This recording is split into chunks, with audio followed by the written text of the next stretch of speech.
comment ni Attorney Vic Rodriguez, yung pera ng PhilHealth ilipat sa ibang gobyerno. Hindi tayo dapat Hundreds of billions. I've been championing that way in Hakbang ng Maisog. Nananawagan tayo, huwag niyong galawin yan. Unfortunately, I think wala pang hakbang ang Korte Suprema doon sa petisyon ng mga medical professionals patungkol dyan sa unconstitutional na paggalaw ng 90 billion, 89.9 billion pesos PhilHealth funds. Alam po nyo, nag-commingle na yung pera. Meaning, naghalo na yung private contributions ng direct contributor at yung sinasabing subsidy mula sa gobyerno. Paano mo na-pinpoint with specificity, with accuracy, na yung 89.9 or 90 billion pesos ay siya ngang pera ng gobyerno? At yan ay hindi po excess funds. Yan ay unutilized.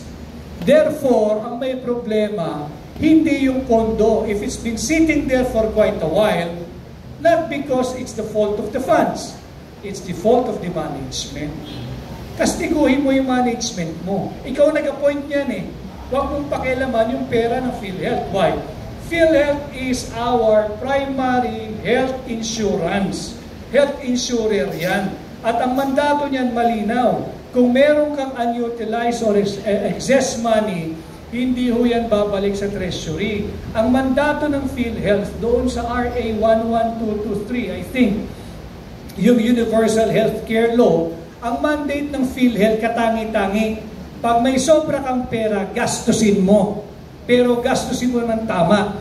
Gastusin mo para mapababa yung premium contribution ng direct contributors. Or palawigin mo yung scope of services o kung ano yung saklaw.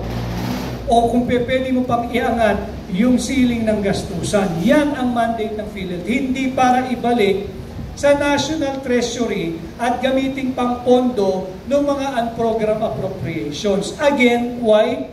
Hindi ka nga dapat naglalagay ng unprogrammed appropriations. Bakit? Kulang nga tayo ng pera eh.